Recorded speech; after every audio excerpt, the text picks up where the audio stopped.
So let me paint a little picture for you. Back in 2016, I was all gung-ho on Canon.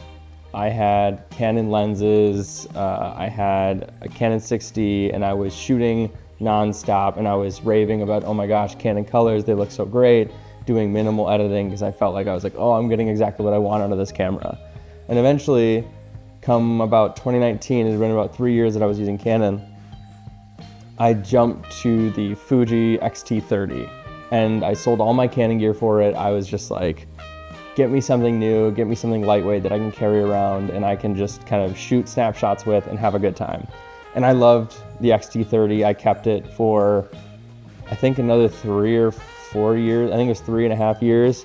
Bought the X Pro 3 in its place, mostly because, like a lot of people found out with the X100, it's like that rangefinder style camera is really fun and Leicas are prohibitively expensive. So that was kind of the logical step. I had one available to me in a camera store and I just kind of did a one-to-one trade with my X-T30 system for an X Pro 3, and I never really looked back.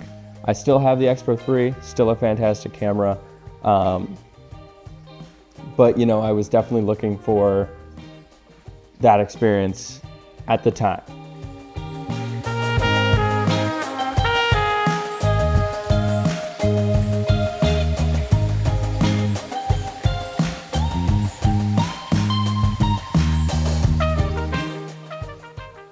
Past couple years, I've gotten really into concert photography, and if there's one thing that you know about concerts, it's that they're awkwardly lit, and it is kind of a pain in the ass to photograph them. If I'm being entirely honest, like it's kind of a pain in the ass.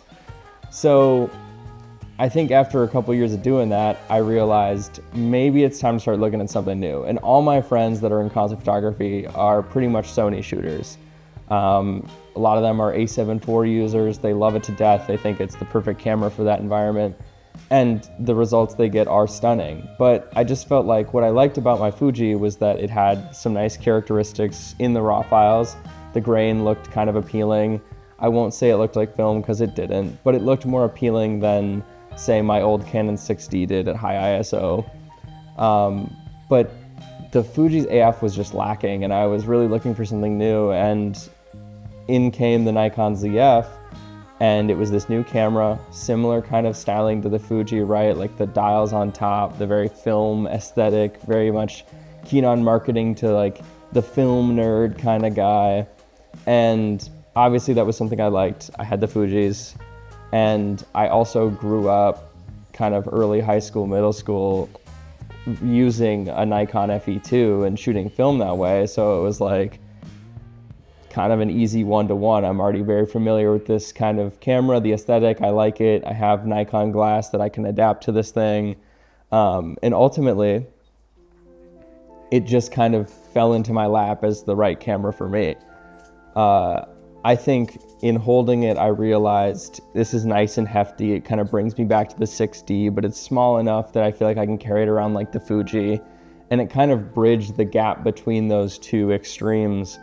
And, you know, when I use it, I think AF is fantastic in low light. I think I'm getting more shots in focus than I ever was with the Fuji. I think I'm able to push the files nicely, and I'm able to crank the ISO and not really worry about it. I was using noise reduction on all of my Fuji files. I don't really use it on my Nikon, pretty much at all, unless there's a shot that's like pretty much unsavable. Coming out of the camera at like some crazy high ISO. I just tend to not use it because I'm sharing on socials and it doesn't really matter that much to me.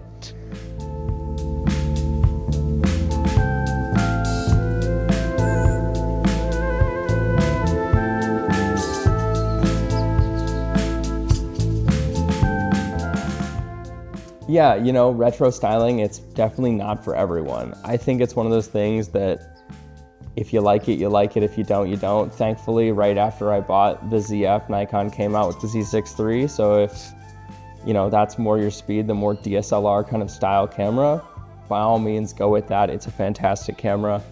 But for me, I just enjoy it. I enjoy that the dials are there because it gives me another way to change my settings or set it and forget it, as a lot of people will say, where on a sunny day, I can throw my shutter speed at 1/500th and I can just kind of manage ISO and aperture as needed. kind of like putting an aperture priority if you wanted to do that, but sometimes I just like to have that tactile control, and because it kind of locks it in place. Additionally, you know, I have the command dials mapped to control all my settings as well. That's primarily for the concert work. So I feel like it's provided me a nice kind of hybrid setup across the genres that I'm interested in, while still getting me, you know, a cool aesthetic. Because I mean, who doesn't love a cool retro camera?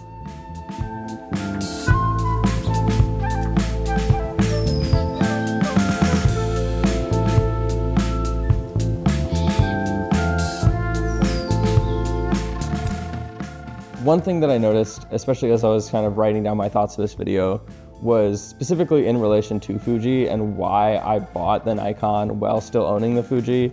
And it was that I loved the X Pro 3, I love my X-T30, I think they perform quite well. I got some of my favorite photos with them, especially in the concert scenario.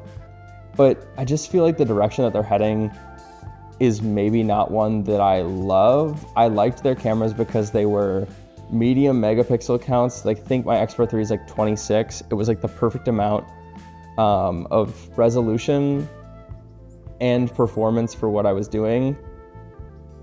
I think the only thing that I was really keen on was like, oh, I'd love better AF and I'd love a little bit better high ISO performance. And in moving to the 40 megapixel sensor and adding IBIS, I think IBIS is a great add. I think that's like a non-negotiable at this point. But I think if you're not improving that AF, there's not a huge point for me, especially if I already have a camera. And like the XE5 that just got announced is what, like, I don't even know the exact number, so I won't give you a real, but it's so expensive. It's like, I don't think I could justify jumping to an X Pro 4 if they make it, or getting an XE5 or something like that, because they've become far too boutique in terms of their pricing, but not necessarily in their features. And I mean, you can argue that it's TikTok, it's internet social media, it's people hyping it up. And I think they're hyping it up for a good reason, but I just think, again, I was looking for performance and I was not seeing it in the new Fujis that were releasing, especially given how long they were taking to come out. And so I jumped ship. And I'm very happy with Nikon. I have the Tamron 35-150 as sort of my main workhorse. And then I'm filming here on the 40mm f2, which those compact primes for the price, I don't think you can really beat them. Some people would love for them to be like, you know, both of them to be f2 lenses or them to be 1.8 lenses, but Nikon offers those as well. And they're still, I would say, pretty reasonably priced for their performance. I think right now Nikon is in a fantastic spot. They have an amazing lens lineup. They have an amazing set of cameras between the Z8, Z9, ZF, and Z6 III. I think the only thing that people might be looking for in the future is maybe like another Z7, a slightly higher megapixel, not quite the Z8, but not quite, you know, the 24 that is this camera. It's enough for me, but for some people who might want a little bit more, maybe they're gonna look at something like an A7 IV that's in the 30 megapixel count, just to get a little bit more detail out of it. Anyways, I hope you enjoyed some of my thoughts, my breakdown, why I ended up where I ended up, why I'm choosing the tools I'm choosing, and I hope you can kind of take that and run with it as needed. I don't think this camera's for everyone, but I certainly love it, and I think it might be worth a shot trying it out if you're looking at kind of changing it up. And especially if you're someone who's a fan of something like Fuji, but you're kind of not happy with the direction they're going, or maybe the XE5 is just not enough camera for how much it costs, you know, something like that. But either way, peace out, appreciate you, see you later.